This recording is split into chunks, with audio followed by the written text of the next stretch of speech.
இதனால மேரிக்கு அன்னை மேல பயங்கரமான கோபம். மேரி தான் அறையில அழுதுகிட்டே கடவுளை வேண்டாங்களாம், இந்த சூனியக்காரியோட ரத்தம் மண்ணுல சிந்தணும்னு. அன்னை கொல்லப்பட்டப்போ மேரி அதை ரகசியமா கொண்டாடினாங்க அப்படிங்கிற ஒரு வரலாறு இருக்கு.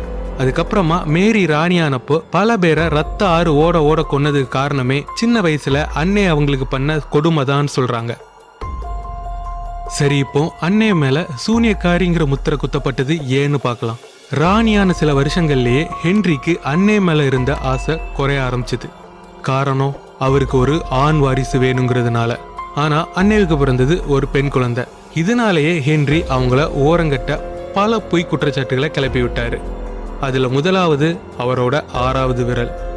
அன்னைவுக்கு அவரோட வலது கையில ஒரு சின்ன 6வது விரல் இருந்ததா சொல்றாங்க. அது அந்த காலத்துல பிசாசோட அடையாளம்னு நம்பினாங்க, தி டெவில்ஸ் மார்க். 2வதா பேய் குழந்தை. அன்னைவுக்கு ஆண் வாரிசு